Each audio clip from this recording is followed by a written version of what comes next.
ಕ್ರಿಸ್ತರ ಜೊತೆಯಲ್ಲಿ ನಡೆಯುವೆವು. ಪೂಜೆಗೆ ಬಂದೆವು ಪ್ರಾರ್ಥಿಸಲೆಂದೇ.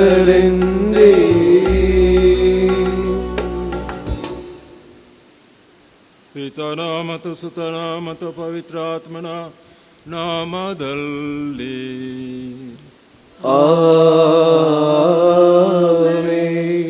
ನಮ್ಮ ಕರ್ತ ಯೇಸು ಕ್ರಿಸ್ತ ಅವರ ಪ್ರಸಾದವು, ದೇವರ ಪ್ರೀತಿಯು, ಪವಿತ್ರಾತ್ಮನ ನ್ಯೂನತೆಯು ನಿಮ್ಮೆಲ್ಲರೊಡನೆ ಇರಲಿ. ನಿಮ್ಮಾತ್ಮದೊಡನೆಯೂ ಇರಲಿ. ಪ್ರಭು ಯೇಸು ಕ್ರಿಸ್ತರಲ್ಲಿ ಪ್ರಿಯ ಸಹೋದರ ಸಹೋದರಿಯರೇ, ಇಂದಿನ ದೈವಾರಾಧನಾ ವಿಧಿಯು ಯೇಸುವೇ ದೇವರ ಅಂತಿಮ ಪ್ರಕಟಣೆ ಎಂಬ ಸತ್ಯವನ್ನು ದೃಢೀಕರಿಸುತ್ತದೆ.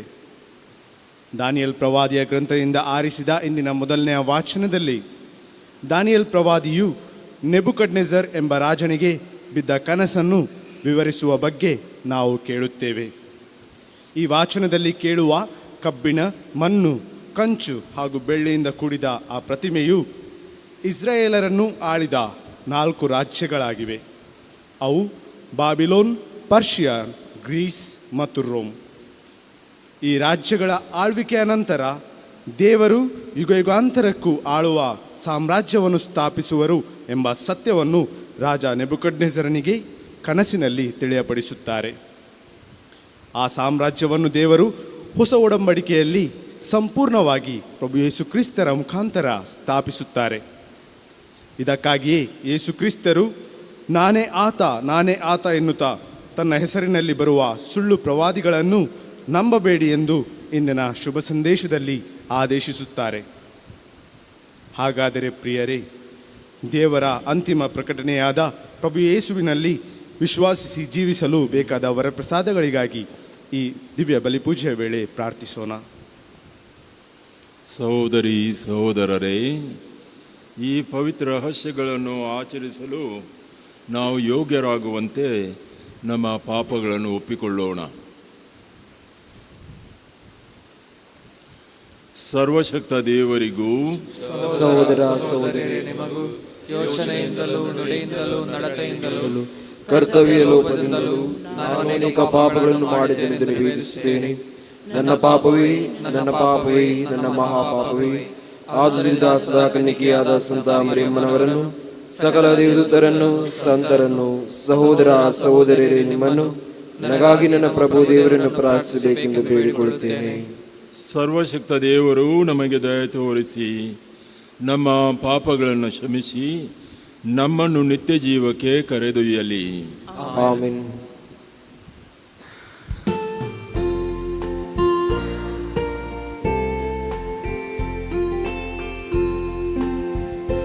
ಪ್ರಭು ದಯೆ ತೋರಿ, ಪ್ರಭು ದಯೆ ತೋರಿ, ಕ್ರಿಸ್ತರೇ ದಯೆ ತೋರಿ, ಕ್ರಿಸ್ತರೇ ದಯೆ ತೋರಿ, ಪ್ರಭು ದಯೆ ತೋರಿ, ಪ್ರಭು ದಯೆ ತೋರಿ. ಪ್ರಾರ್ಥಿಸೋಣ.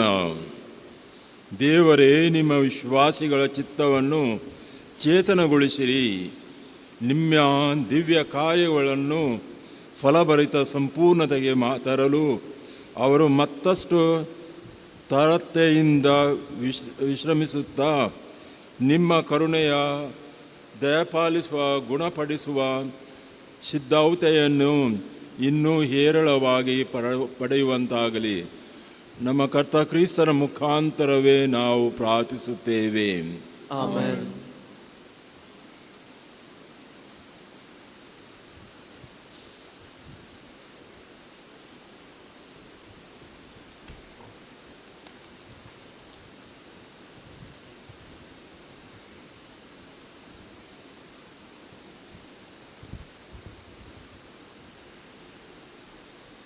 ಪ್ರವಾದಿ ದಾನಿಯೇಲನ ಗ್ರಂಥದಿಂದ ವಾಚನ. ರಾಜರೇ ಕೇಳಿ, ತಾವು ಕಂಡದ್ದು ಒಂದು ಅದ್ಭುತ ಪ್ರತಿಮೆ. ಥಳಥಳನೆ ಹೊಳೆಯುವ ಆ ದೊಡ್ಡ ಪ್ರತಿಮೆ ನಿಮ್ಮೆದುರಿಗೆ ನಿಂತಿತ್ತು. ಭಯಂಕರವಾಗಿ ಕಾಣಿಸುತ್ತಿತ್ತು.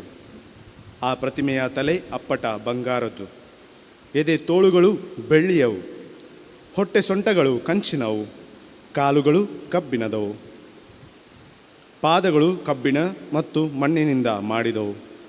ನೀವು ನೋಡುತ್ತಿದ್ದ ಹಾಗೆ ಬೆಟ್ಟದಿಂದ ಒಂದು ಗುಂಡು ಬಂಡೆ ಯಾವ ಕೈಯೂ ಮುಟ್ಟದೆಯೇ ಸಿಡಿದು ಬಂದು ಆ ಪ್ರತಿಮೆಯ ಕಬ್ಬಿಣ ಮಣ್ಣಿನಿಂದಾದ ಆ ಪಾದಗಳಿಗೆ ಬಡಿದು ಚೂರು ಚೂರು ಮಾಡಿಬಿಟ್ಟಿತು.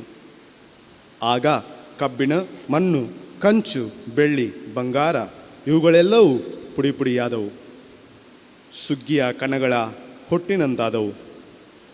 ಗಾಳಿ ಅವುಗಳನ್ನು ತೂರಿಕೊಂಡು ಹೋಯಿತು. ಅವುಗಳಿಗೆ ನೆಲೆಯೇ ಇಲ್ಲವಾಯಿತು. ಪ್ರತಿಮೆಗೆ ಬಡಿದ ಆ ಬಂಡೆ ಮಹಾಪರ್ವತವಾಗಿ ಭೂಲೋಕದಲ್ಲೆಲ್ಲ ತುಂಬಿಕೊಂಡಿತು. ಅರಸರೇ, ಇದೇ ನೀವು ಕಂಡ ಕನಸು. ಇದರ ಅರ್ಥವನ್ನು ತಮ್ಮ ಸನ್ನಿಧಿಯಲ್ಲಿ ಆರಿಕೆ ಮಾಡುತ್ತೇನೆ. ನೀವು ರಾಜಾದಿರಾಜರು, ಪರಲೋಕ ದೇವರು ನಿಮಗೆ ರಾಜ್ಯಬಲ, ಪರಾಕ್ರಮ ಹಾಗೂ ವೈಭವಗಳನ್ನು ದಯಪಾಲಿಸಿದ್ದಾರೆ. ನರಮಾನವರು ವಾಸಿಸುವ ಸಕಲ ಪ್ರಾಂತ್ಯಗಳಲ್ಲಿ ಆಕಾಶ ಪಕ್ಷಿಗಳನ್ನು, ಭೂಜಂತುಗಳನ್ನು ನಿಮ್ಮ ಕೈಗೆ ಒಪ್ಪಿಸಿದ್ದಾರೆ. ನಿಮ್ಮ ಕಾಲವಾದ ಮೇಲೆ ನಿಮಗಿಂತ ಬೀಳಾದ ಮತ್ತೊಂದು ರಾಜ್ಯ ತಲೆ ಎತ್ತಿಕೊಳ್ಳುವುದು. ಅನಂತರ ಬೇರೊಂದು ರಾಜ್ಯ ಕಂಚಿನದಾಗಿ ಕಾಣಿಸಿಕೊಂಡು ಭೂಮಂಡಲವನ್ನೆಲ್ಲ ಆಳುವುದು. ನಾಲ್ಕನೆಯ ರಾಜ್ಯ ಕಬ್ಬಿಣದಷ್ಟು ಗಟ್ಟಿಗೆ. ಕಬ್ಬಿಣ ಎಲ್ಲ ವಸ್ತುಗಳನ್ನು ಚೂರು ಚೂರಾಗಿ ಒಡೆದು ಹಾಕುತ್ತದೆ. ಅಂತೆಯೇ ಅದು ಎಲ್ಲವನ್ನೂ ಚೂರು ಚೂರಾಗಿಸಿ ಧ್ವಂಸ ಮಾಡುವುದು. ಪಾದಗಳಲ್ಲಿ ಹಾಗೂ ಪಾದ ಬೆರಳುಗಳಲ್ಲಿ ಒಂದು ಅಂಶ ಕಬ್ಬಿಣ, ಮತ್ತೊಂದು ಅಂಶ ಮಣ್ಣು ಆಗಿದ್ದನ್ನು ನೀವು ನೋಡಿದಿರಿ. ಅಂತೆಯೇ ಆ ರಾಜ್ಯವು ಭಿನ್ನ ಭಿನ್ನವಾಗಿರುವುದು. ಜೇಡಿ ಮಣ್ಣಿನೊಂದಿಗೆ ಕಬ್ಬಿಣ ಮಿಶ್ರವಾಗಿದ್ದನ್ನು ನೀವು ನೋಡಿದಂತೆ ಆ ರಾಜ್ಯದಲ್ಲಿ ಕಬ್ಬಿಣದ ಬಲ ಸೇರುವುದು. ಕಾಲ್ಬೆರಳು ಒಂದಂಶ ಮಣ್ಣು ಆಗಿದ್ದ ಹಾಗೆ ಆ ರಾಜ್ಯದ ಒಂದಂಶ ಗಟ್ಟಿ, ಇನ್ನೊಂದು ಅಂಶ ಬೆಂಡು. ಕಬ್ಬಿಣ ಜೇಡಿ ಮಣ್ಣಿನೊಂದಿಗೆ ಬೆರೆತಿರುವುದನ್ನು ನೀವು ನೋಡಿದ ಮೇರೆಗೆ ಆ ರಾಜ್ಯಾಂಶಗಳು ಮದುವೆ ಸಂಬಂಧದಿಂದ ಬೆರೆತುಕೊಳ್ಳುವುದು. ಆದರೆ ಕಬ್ಬಿಣ ಮಣ್ಣಿನೊಂದಿಗೆ ಹೇಗೆ ಕಲಿಯುವುದಿಲ್ಲವೋ ಹಾಗೆ ಅವು ಒಂದಕ್ಕೊಂದು ಅಂಟಿಕೊಳ್ಳುವುದಿಲ್ಲ. ಆ ರಾಜರ ಕಾಲದಲ್ಲಿ ಪರಲೋಕ ದೇವರು ಒಂದು ಸಾಮ್ರಾಜ್ಯವನ್ನು ಸ್ಥಾಪಿಸುವರು. ಅದು ಎಂದಿಗೂ ಅಳಿಯದು. ಅದರ ಪ್ರಾಬಲ್ಯವು ಬೇರೆ ರಾಷ್ಟ್ರಕ್ಕೆ ಜಾರಿ ಹೋಗದು. ರಾಷ್ಟ್ರಗಳನ್ನೆಲ್ಲ ಭಂಗಪಡಿಸಿ ನಿರ್ನಾಮ ಮಾಡಿ ಆ ಸಾಮ್ರಾಜ್ಯ ಶಾಶ್ವತವಾಗಿ ನಿಲ್ಲುವುದು. ಬೆಟ್ಟದಿಂದ ಒಂದು ಗುಂಡು ಬಂಡೆ ಯಾವ ಕೈಯೂ ಮುಟ್ಟದೆಯೇ ಸಿಡಿದು ಬಂದು ಕಬ್ಬಿಣ, ಮಣ್ಣು, ಕಂಚು, ಬೆಳ್ಳಿ, ಬಂಗಾರ ಇವುಗಳನ್ನು ಚೂರು ಚೂರು ಮಾಡಿದ್ದನ್ನು ನೀವು ನೋಡಿದಿರಿ. ಇದರಿಂದ ದೇವರು ಮುಂದೆ ನಡೆಯಲಿರುವ ವಿಷಯಗಳನ್ನು ರಾಜರಾದ ನಿಮಗೆ ತಿಳಿಯಪಡಿಸಿದ್ದಾರೆ. ಆ ಕನಸು ನಿಜವಾದುದು, ಅದರ ಅರ್ಥವು ನಂಬಿತಕ್ಕದು ಎಂದು ವಿವರಿಸಿದನು. ಪ್ರಭುವಿನ ವಾಕ್ಯ. ದೇವರಿಗೆ ಕೃತಜ್ಞತೆ ಸಲ್ಲಲಿ. ಸರ್ವೇಶ್ವರನನ್ನು ಕೊಂಡಾಡಿ ಅವರನ್ನು ಸ್ತುತಿಸಿ ಸದಾ ಸಂಕೀರ್ತಿಸಿರಿ. ಸರ್ವೇಶ್ವರನನ್ನು ಕೊಂಡಾಡಿ ಅವರನ್ನು ಸ್ತುತಿಸಿ ಸದಾ ಸಂಕೀರ್ತಿಸಿರಿ. ಸರ್ವೇಶ್ವರನ ಸಕಲ ಸೃಷ್ಟಿಗಳೇ, ಸರ್ವೇಶ್ವರನನ್ನು ಕೊಂಡಾಡಿ ಅವರನ್ನು ಸ್ತುತಿಸಿ ಸದಾ ಸಂಕೀರ್ತಿಸಿ. ದೇವರ ದಿವ್ಯ ದೂತರೇ, ಸರ್ವೇಶ್ವರನನ್ನು ಕೊಂಡಾಡಿ ಅವರನ್ನು ಸ್ತುತಿಸಿ ಸದಾ ಸಂಕೀರ್ತಿಸಿ. ಸರ್ವೇಶ್ವರನನ್ನು ಕೊಂಡಾಡಿ ಅವರನ್ನು ಸ್ತುತಿಸಿ ಸದಾ ಸಂಕೀರ್ತಿಸಿರಿ. ಆಕಾಶಗಳೇ, ಸರ್ವೇಶ್ವರನನ್ನು ಕೊಂಡಾಡಿ ಅವರನ್ನು ಸ್ತುತಿಸಿ ಸದಾ ಸಂಕೀರ್ತಿಸಿ. ಆಕಾಶದ ಮೇಲಿರುವ ಸಕಲ ಜಲರಾಶಿಗಳೇ, ಸರ್ವೇಶ್ವರನನ್ನು ಕೊಂಡಾಡಿ ಅವರನ್ನು ಸ್ತುತಿಸಿ ಸದಾ ಸಂಕೀರ್ತಿಸಿರಿ. ಸರ್ವೇಶ್ವರನನ್ನು ಕೊಂಡಾಡಿ ಅವರನ್ನು ಸ್ತುತಿಸಿ ಸದಾ ಸಂಕೀರ್ತಿಸಿರಿ. ಸರ್ವೇಶ್ವರನ ಸಕಲ ಶಕ್ತಿಗಳೇ, ಸರ್ವೇಶ್ವರನನ್ನು ಕೊಂಡಾಡಿ ಅವರನ್ನು ಸ್ತುತಿಸಿ ಸದಾ ಸಂಕೀರ್ತಿಸಿರಿ. ಸರ್ವೇಶ್ವರನನ್ನು ಕೊಂಡಾಡಿ ಅವರನ್ನು ಸ್ತುತಿಸಿ ಸದಾ ಸಂಕೀರ್ತಿಸಿರಿ. ಘೋಷಣೆ.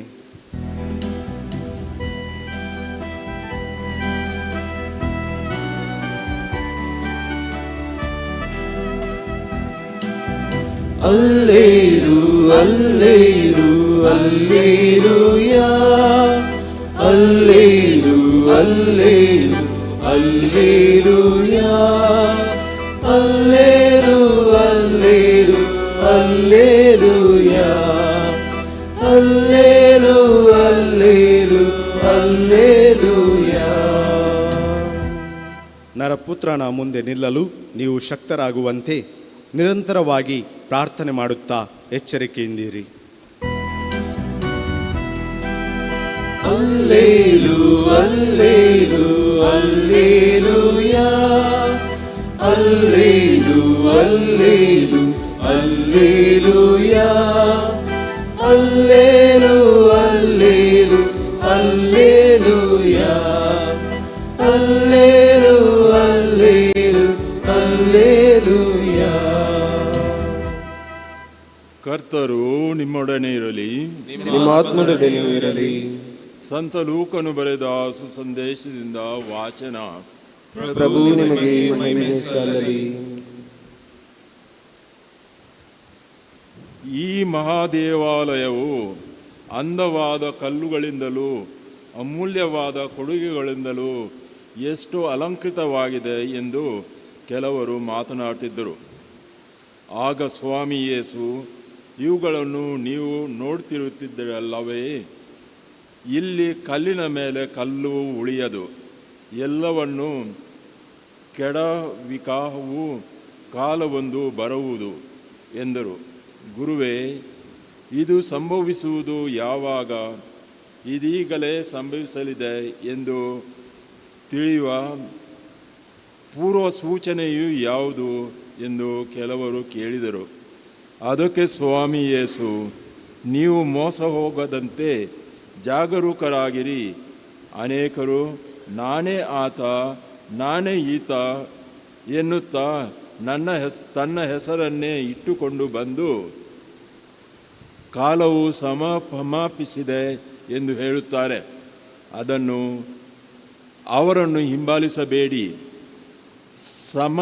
ಸಮರ ಸಂಕಲಹಗಳ ಸುದ್ದಿ ಬಂದಾಗ ದಿಗಿಲುಗೊಳ್ಳಬೇಡಿ. ಎಲ್ಲವೂ ಮೊದಲು ಸಂಭವಿಸಲೇಬೇಕು, ಆದರೂ ಅಂತ್ಯವು ಕೂಡಲೇ ಬರುವುದಿಲ್ಲ ಎಂದರು. ಅದು ಅಲ್ಲದೆ ಯೇಸು ಇಂತೆಂದರು, ಜನಾಂಗಕ್ಕೆ ವಿರುದ್ಧವಾಗಿ ಜನಾಂಗ, ರಾಷ್ಟ್ರಕ್ಕೆ ವಿರುದ್ಧವಾಗಿ ರಾಷ್ಟ್ರ ಯುದ್ಧಕ್ಕಿಳಿಯುವುದು, ಭೀಕರ ಭೂಕಂಪಗಳಾಗುವು, ಡಾಮರಗಳು ತಲೆದೋರುವು, ಭಯಂಕರ ಘಟನೆಗಳು, ಬಾಹ್ಯಕಾಲದಲ್ಲಿ ಅಪೂರ್ವ ಸೂಚನೆಗಳು ಕಾಣಿಸಿಕೊಳ್ಳುವು ಅಂದರು. ದೇವರ ಸುಸಂದೇಶವಿದು. ಕ್ರಿಸ್ತರಿಗೆ ನಿಮಗೆ ಸ್ತುತಿ ಸಲ್ಲಲಿ.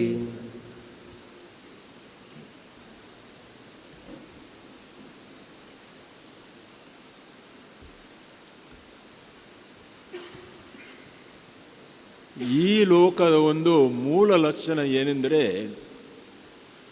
ಯಾವುದು ಏನಾದರೂ ಕೂಡ ಸದಾಕಾಲ ಬಾಳುವುದಿಲ್ಲ.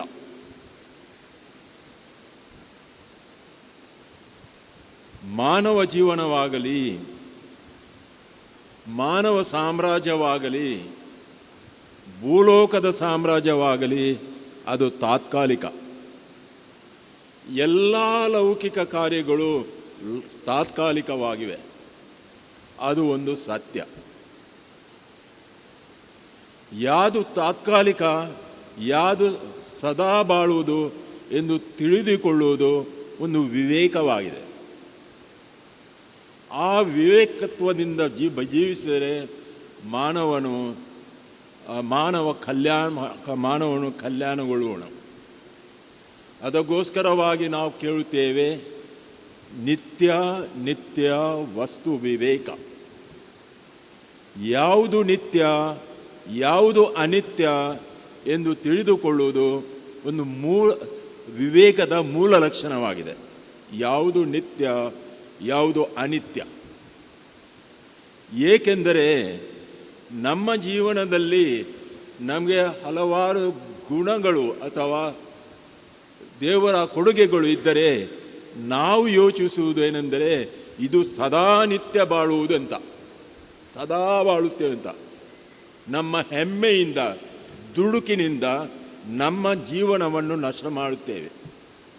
ಇದು ಮನುಷ್ಯನ ಜೀವನದಲ್ಲಿ ಅದೇ ಪ್ರಕಾರ, ಒಂದು ಸಾಮ್ರಾಜ್ಯದಲ್ಲಿ ಕೂಡ ಅದೇ ಪ್ರಕಾರ. ರೋಮ ಸಾಮ್ರಾಜ್ಯವಿತ್ತು, ಗ್ರೀಕ್ ಸಾಮ್ರಾಜ್ಯವಿತ್ತು, ರಷ್ಯಾ ಸಾಮ್ರಾಜ್ಯವಿತ್ತು, ಈಗ ಅಮೇರಿಕ ಸಾಮ್ರಾಜ್ಯ, ಮತ್ತು ಚೈನಾ ಸಾಮ್ರಾಜ್ಯ, ಮತ್ತು ಇಂಡಿಯಾ ಸಾಮ್ರಾಜ್ಯಗಳಿರಬಹುದು. ಆದರೆ ಅವೆಲ್ಲವೂ ತಾತ್ಕಾಲಿಕ, ಅವು ಅನಿತ್ಯ. ಅದೇ ಪ್ರಕಾರ ನಮ್ಮ ಜೀವನದಲ್ಲಿ, ಮನುಷ್ಯನ ಜೀವನದಲ್ಲಿ ಕೂಡ ಅದೇ ರೀತಿ. ನಾವೊಂದು ಸ್ಥಾನಮಾನ ಗಳಿಸಿಕೊಂಡರೆ ಅದು ಸದಾಕಾಲ ಬಾಳುವ ಸಾಮ್ರಾಜ್ಯವಂತ ಬಾಳುತ್ತೇವೆ. ದೇವರ ಕಟ್ಟಳೆಗಳನ್ನು ನಾವು ಪಾಳುವುದಿಲ್ಲ. ಆದರೆ ಈ ಸಾಮ್ರಾಜ್ಯಗಳು ಎಷ್ಟು ಕಾಲ ಬಾಳುತ್ತವೆ ಎಂದು ತಿಳಿದುಕೊಳ್ಳಬೇಕಾದರೆ ಆ ಸಾಮ್ರಾಜ್ಯದ ಮೇಲೆ, ಆ ಮನುಷ್ಯನ ಮೇಲೆ ದೃಷ್ಟಿ ಇಡಬೇಕು. ಅವನು ಬಿದ್ದು ನಾಶವಾಗುವ ಸಮಯದಲ್ಲಿ ಅವನಿಗೆ ಕೆಟ್ಟ ಬುದ್ಧಿ ಬರುತ್ತದೆ, ವಿನೀತ ಕಾಲದಲ್ಲಿ ಅಪರೀತ ಬುದ್ಧಿ ಬರುತ್ತದೆ. ಇದನ್ನು ನಾವು ಸದಾ ನೋಡಿಕೊಳ್ಳುತ್ತೇವೆ. ಯಾವ ಸಾಮ್ರಾಜ್ಯ, ಭೂಲೋಕದ ಸಾಮ್ರಾಜ್ಯವಾಗಲಿ, ರಾಷ್ಟ್ರದ ಸಾಮ್ರಾಜ್ಯವಾಗಲಿ, ಮನುಷ್ಯನ ಸಾಮ್ರಾಜ್ಯವಾಗಲಿ, ಯಾವ ಸಾಮ್ರಾಜ್ಯ ದೇವರ ಕಟ್ಟಳೆಗಳಂತೆ ಜೀವಿಸ್ತವ ಆ ಸಾಮ್ರಾಜ್ಯ ಸದಾ ಬಾಳುತ್ತವೆ. ಇಲ್ಲ ಆದರೆ ಅದು ಅನಿತ್ಯವಾಗಿರುತ್ತದೆ. ಇದರಿಂದ ಕಲಿಯಬೇಕಾದ ಪಾಠವೇನೆಂದರೆ, ನಮಗೆ ಸದಾ ಬಾಳುವ ಒಂದು ಆಕಾಂಕ್ಷವಿದೆ, ಆಶೆವಿದೆ. ನಮಗೆ ಸಾಯಲಿಕ್ಕೆ ಆಸೆ ಇಲ್ಲ. ದೇವರು ನಮ್ಮನ್ನು ಸೃಷ್ಟಿಸಿದ್ದು ಕೂಡ ಸದಾ ಬಾಳಲಿಕ್ಕೆ. ಆದರೆ ಈ ಲೋಕದ ಗುಣಗಳ ಪ್ರಕಾರ ನಮಗೆ ಸದಾ ಬಾಳಲಿಕ್ಕೆ ಸಾಧ್ಯವೇ ಇಲ್ಲ. ಸದಾ ಬಾಳುವುದು ಒಂದೇ ಒಂದು ಸಾಮ್ರಾಜ್ಯ, ಕ್ರಿಸ್ತರ ಸಾಮ್ರಾಜ್ಯ. ಒಂದೇ ಒಂದು ಸಾಮ್ರಾಜ್ಯ. ಯಾವಾಗ ನಾವು ಕ್ರಿಸ್ತರ ಸಾಮ್ರಾಜ್ಯವನ್ನು ನಮ್ಮ ಜೀವನದಲ್ಲಿ, ನಮ್ಮ ಹೃದಯದಲ್ಲಿ, ನಮ್ಮ ನಡತೆಯಲ್ಲಿ ತರುತ್ತೇವೋ ಅಂದಿನಿಂದ ನಾವು ಸದಾ ಬಾಳುತ್ತೇವೆ. ಈ ಸತ್ಯವನ್ನು ದೇವರು ನಮಗೆ ಕಲಿಸಲಿ, ಅದನ್ನು ಕಲಿಯಲಿಕ್ಕೆ ನಮಗೆ ಉದಾರ ಮನಸ್ಸಿರಲಿ ಎಂದು ಈ ಬಲಿಪೂಜೆ ಸಮಯದಲ್ಲಿ ಪ್ರಾರ್ಥಿಸೋಣ.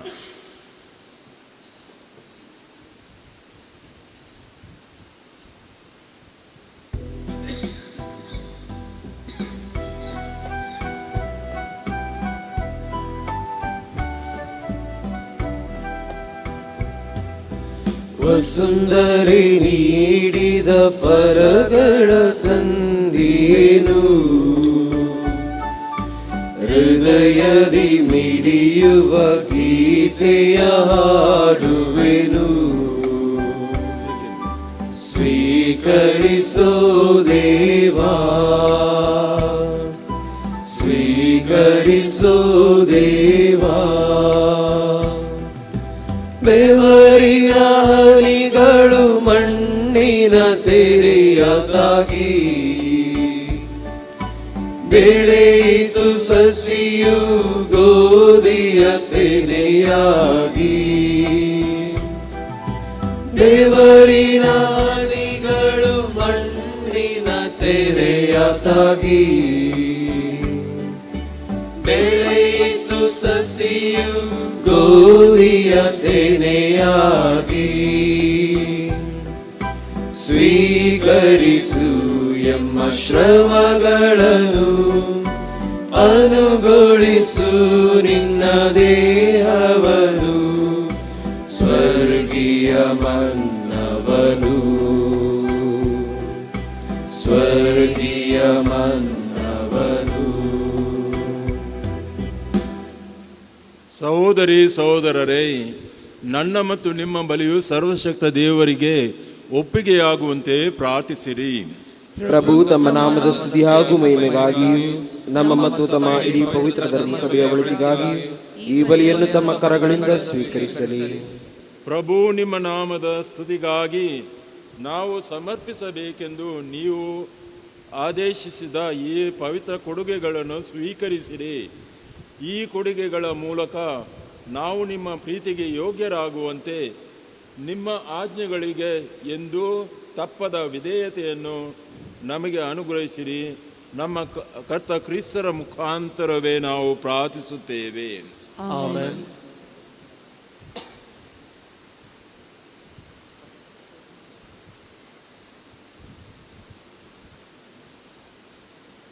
ಕರ್ತರು ನಿಮ್ಮೊಡನೆ ಇರಲಿ. ನಿಮ್ಮ ಆತ್ಮದೊಡನೆ ಇರಲಿ. ನಿಮ್ಮ ಹೃದಯಗಳನ್ನು ಮೇಲಕ್ಕೆತ್ತಿರಿ. ನಮ್ಮ ಪ್ರಭು ದೇವರಿಗೆ ಕೃತಜ್ಞತೆಯನ್ನು ಸಲ್ಲಿಸೋಣ. ಅದು ಯೋಗ್ಯ ಮತ್ತು ನ್ಯಾಯವಾಗಿದೆ.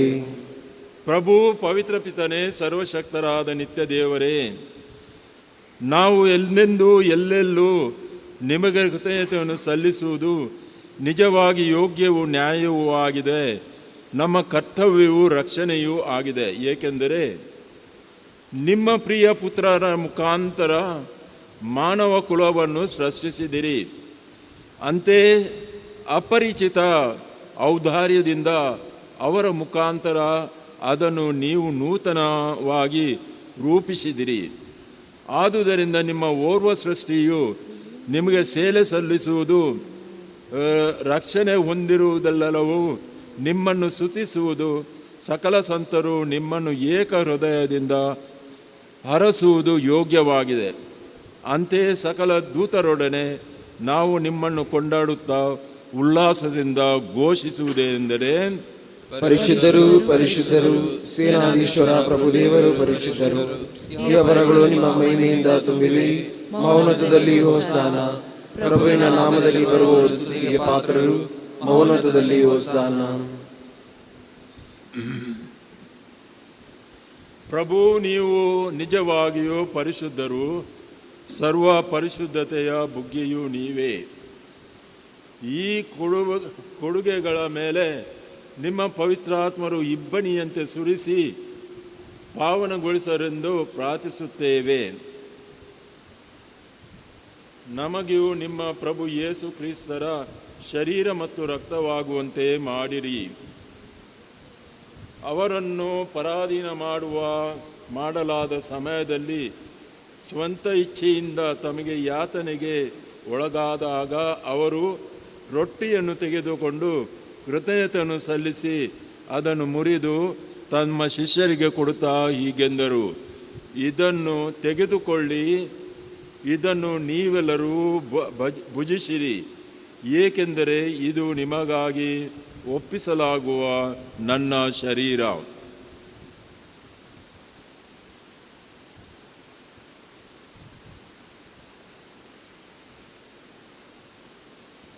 ಅಂತೆ ಭೋಜನದ ಅಂತ್ಯದಲ್ಲಿ ಅವರು ಪಾನಪಾತ್ರೆಯನ್ನು ತೆಗೆದುಕೊಂಡು ಮತ್ತೊಮ್ಮೆ ನಿಮಗೆ ಕೃತಜ್ಞತೆಯನ್ನು ಸಲ್ಲಿಸಿ ತಮ್ಮ ಶಿಷ್ಯರಿಗೆ ಕೊಡುತ್ತಾ ಹೀಗೆಂದರು, ತೆಗೆದುಕೊಳ್ಳಿ ಮತ್ತು ಇದರಿಂದ ನೀವೆಲ್ಲರೂ ಪಾನ ಮಾಡಿರಿ, ಏಕೆಂದರೆ ಇದು ಹೊಸ ಮತ್ತು ಅನಂತ ಒಡಂಬಡಿಕೆಯ ನನ್ನ ರಕ್ತದ ಪಾತ್ರೆ. ಈ ರಕ್ತವು ನಿಮ್ಮ ಮತ್ತು ಅನೇಕರ ಪಾಪಗಳ ಪರಿಹಾರಕ್ಕಾಗಿ ಸುರಿಸಲಾಗುವುದು. ಇದನ್ನು ನನ್ನ ಸ್ಮರಣೆಗಾಗಿ ಮಾಡಿರಿ.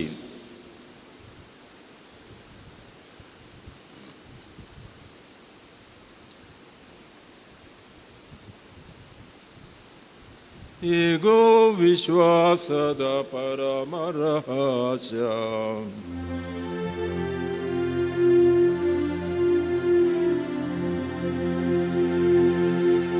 ಯೇಸುವಿನ ಮರಣವನ್ನು ಜಗಕ್ಕೆ ಸಾರುತ್ತೇವೆ, ಅವರ ಪುನರುತ್ಥಾನವನ್ನು ಕೊಂಡಾಡುತ್ತೇವೆ, ಅವರ ಪುನರಾಗಮನವನ್ನು ನಿರೀಕ್ಷಿಸುತ್ತೇವೆ.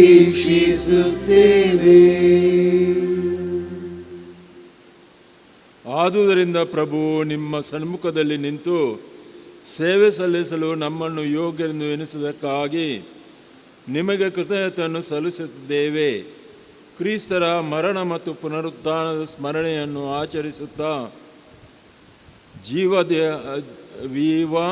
ರೊಟ್ಟಿಯನ್ನು ರಕ್ಷಣೆ ನೀಡುವ ಪಾತ್ರೆಯನ್ನು ನಿಮಗೆ ಅರ್ಪಿಸುತ್ತೇವೆ.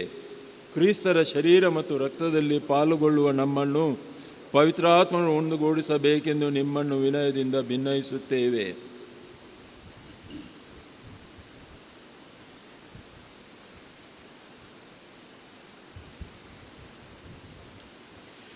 ಪ್ರಭು, ನಿಮ್ಮ ವಿಶ್ವವ್ಯಾಪಿ ಧರ್ಮಸಭೆಯನ್ನು ಸ್ಮರಿಸಿಕೊಳ್ಳಿರಿ. ನಮ್ಮ ವಿಶ್ವಗುರು ಫ್ರಾನ್ಸಿಸ್ ಅವರೊಂದಿಗೂ, ನಮ್ಮ ಧರ್ಮಾಧ್ಯಕ್ಷ ಪೀಟರ್ ಪೌಲ್ ಅವರೊಂದಿಗೂ, ಸಕಲ ಯಾಜಕರೊಂದಿಗೂ ಅದನ್ನು ಪ್ರೀತಿಯ ಪರಿಪೂರ್ಣತೆಯೆಡೆಗೆ ಮುನ್ನಡೆಸಿರಿ. ಪ್ರಭು, ಪುನರುತ್ಥಾನದ ನಿರೀಕ್ಷೆಯಲ್ಲಿ ವಿಶ್ರಮಿಸುತ್ತಿರುವ ನಮ್ಮ ಸಹೋದರರನ್ನು ನಿಮ್ಮ ದಯೆಯಲ್ಲಿ ಮೃತರಾದ ಎಲ್ಲರನ್ನೂ ಸ್ಮರಿಸಿಕೊಳ್ಳಿರಿ. ಅವರನ್ನು ನಿಮ್ಮ ಸಮ್ಮುಖದ ಪ್ರಭೆಗೆ ಬರಮಾಡಿರಿ. ನಮ್ಮ ಮೇಲೂ ದಯೆ ತೋರಿರಿ. ದೇವಮಾತೆ ಪೂಜ್ಯ ಕನ್ಯಾವರವರೊಂದಿಗೂ, ಆಕೆ ಪತಿಸಂತ ಜೋಸೆಫರೊಂದಿಗೂ, ಪುನೀತ ಪ್ರೇಷ್ಠರೊಂದಿಗೂ, ಎಲ್ಲ ಕಾಲಗಳಲ್ಲಿ ನಿಮ್ಮ ಮೆಚ್ಚುಗೆಗೆ ಪಾತ್ರರಾದ ಸಕಲ ಸಂತರೊಂದಿಗೂ ನಾವು ನಿತ್ಯ ಜೀವನದಲ್ಲಿ ಸಹಭಾಗಿಗಳಾಗಿ ನಿಮ್ಮನ್ನು ಸ್ತುತಿಸಿ ಮೇಮೆಪಡಿಸುವಂತೆ ನಿಮ್ಮ ಪುತ್ರ ಯೇಸು ಕ್ರಿಸ್ತರ ಮುಖಾಂತರ ಪ್ರಾರ್ಥಿಸುತ್ತೇವೆ.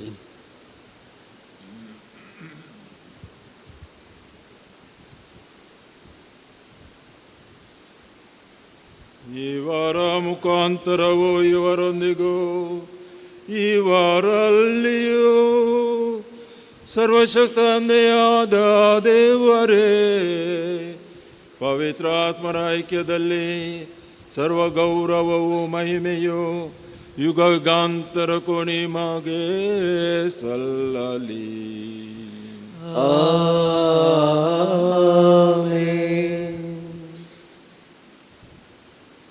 ದೇವರನ್ನು ತಂದೆಯೆಂದು ಕರೆಯುವ ಭಾಗ್ಯವನ್ನು ಸ್ವಾಮಿ ಯೇಸು ನಮಗೆ ಕೊಟ್ಟಿದ್ದಾರೆ. ಆದ್ದರಿಂದ ಪ್ರೀತಿಯಿಂದ ಪ್ರಾರ್ಥಿಸೋಣ.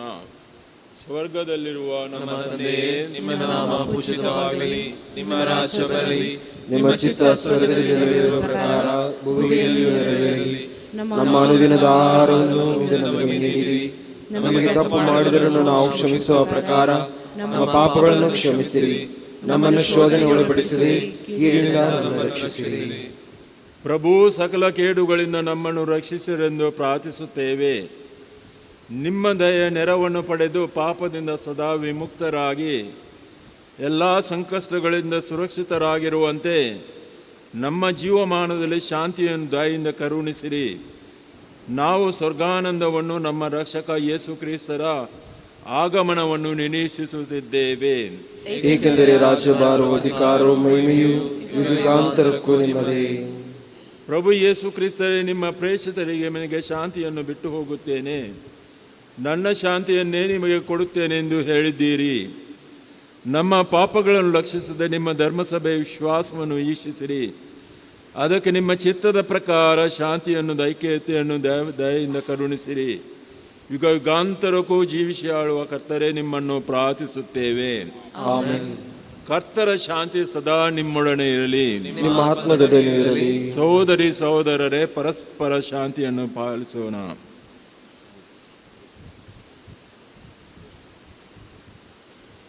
ಲೋಕದ ಪಾಪಗಳನ್ನು ಪರಿಹರಿಸುವ ದೇವರ ಕುರಿಮರಿ, ನಮಗೆ ದಯೆ ತೋರಿ. ಲೋಕದ ಪಾಪಗಳನ್ನು ಪರಿಹರಿಸುವ ದೇವರ ಕುರಿಮರಿ, ನಮಗೆ ದಯೆ ತೋರಿ.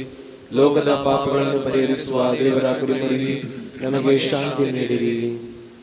ಈಗೋ ಲೋಕದ ಪಾಪಗಳನ್ನು ಪರಿಹರಿಸುವ ದೇವರ ಕುರಿಮರಿ, ಇದರ ಪಾಸ್ಕ ಭೋಜನಕ್ಕೆ ಆಹ್ವಾನಿತರು ನಾವೆಲ್ಲರೂ ಭಾಗ್ಯವಂತರು.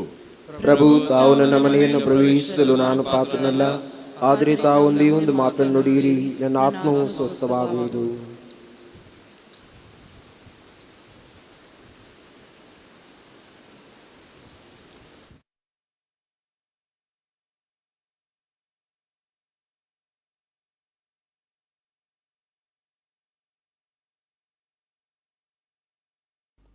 Mon gala Jésus, tombou povit sacramentant, खरोच हजार हसाई म्हूण हांव पाती येता.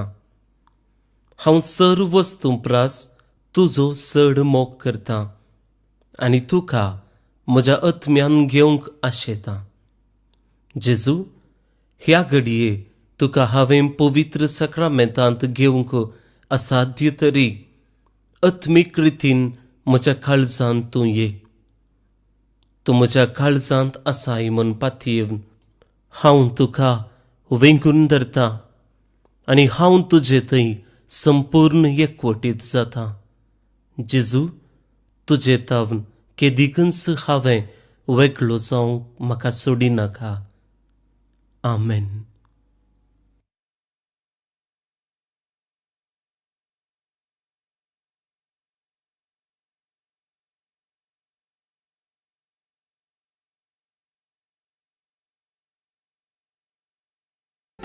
ಗುರುವಾದ ನನಗೆಷ್ಟು ಆನಂದ, ಈ ಜೀವನ ಕಾಲವೆಲ್ಲ ನನ್ನ ಬಾಳಿಗೆ ಬೆಳಕಾಗಿ, ಈ ಜೀವನ ಕಾಲವೆಲ್ಲ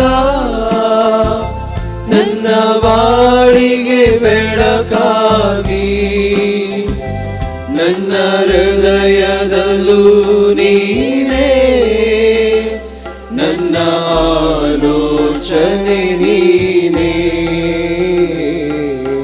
ಯೇಸು ನನ್ನ ಬಾಳಿಗೆ ಗುರುವಾದ ನನಗೆ ಎಷ್ಟು ಆನಂದ.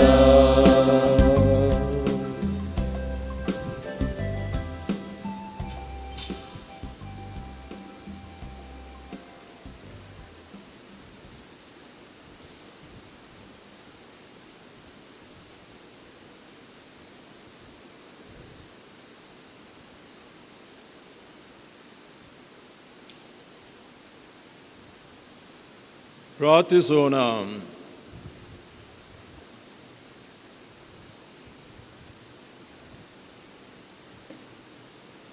ಸರ್ವಶಕ್ತ ದೇವರೇ, ನೀವು ಯಾರಿಗೆ ಈ ದಿವ್ಯ ರಹಸ್ಯಗಳಲ್ಲಿ ಪಾಲುಗೊಳ್ಳುವ ಆನಂದವನ್ನು ದಯಪಾಲಿಸುತ್ತೀರೋ ಅವರನ್ನು ನಿಮ್ಮಿಂದ ಎಂದಿಗೂ ಆಗಲಿ ಹೋಗಲು ಬಿಡಬೇಡಿರಿ. ನಮ್ಮ ಕರ್ತ ಯೇಸು ಕ್ರಿಸ್ತರ ಮುಖಾಂತರವೇ ನಾವು ಪ್ರಾರ್ಥಿಸುತ್ತೇವೆ. ಆಮೆನ್.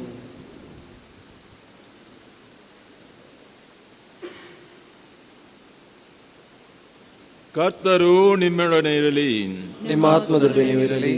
ಸರ್ವಶಕ್ತ ದೇವರಾದ ಪಿತಾ, ಸುತ ಮತ್ತು ಪವಿತ್ರಾತ್ಮರು ನಿಮ್ಮನ್ನು ಆಶೀರ್ವದಿಸಲಿ. ಆಮೆನ್. ಹೋಗಿ ಬನ್ನಿ. ಕ್ರಿಸ್ತರ ಶಾಂತಿ ಸದಾ ನಿಮ್ಮೊಡನಿರಲಿ. ದೇವರಿಗೆ ಕೃತಜ್ಞತೆ ಸಲ್ಲಲಿ.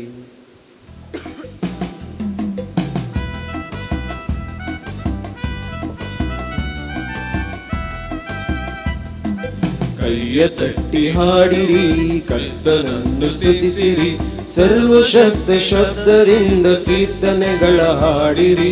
ಆಲೇಲುಯಾ, ಆಲೇಲುಯಾ,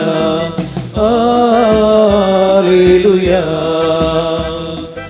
ಅಲ್ಲೆಲೂಯಾ ಹಾಡಲು ಅಲೆಗಳಾಗಿ ಬಂದರು, ಅಲ್ಲೆಲೂಯಾ ಹಾಡಲು ಅಲೆಗಳಾಗಿ ಬಂದರು. ಬಂದರೇಸು ಕರ್ತರು ನೋವನೆಲ್ಲ ಕಳೆದರು, ಬಂದರೇಸು ಕರ್ತರು ನೋವನೆಲ್ಲ ಕಳೆದರು. ಆಲೇಲುಯಾ, ಆಲೇಲುಯಾ, ಆಲೇಲುಯಾ.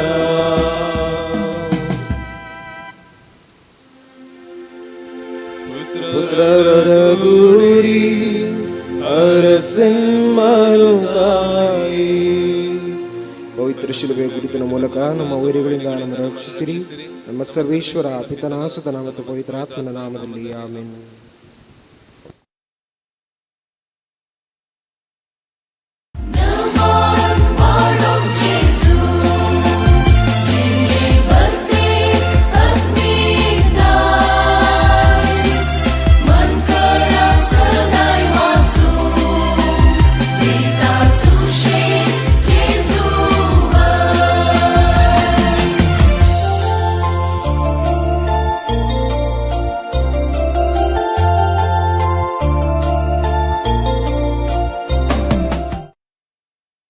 नव्या वर्साची कार्मेल प्रेरण बायबल डायरी आता मोकळीक जाल्या. हर दिसाची वाचपां, कीर्तनां, वांजेल, प्रेरणदायक आनी सकाळीक नियाळ, सांताची जिणी आनी त्या दिसाचो महत्व मात्र न्ही 20 पानां चालती मागणी आनी हर नोवेना हातून आटापता. सदांच्या सुवात्यांनी ही प्रती मेळटा. आजच तुजी प्रती घे आनी नव्या वर्साक देवाच्या उतरा सोवे मेटकाड.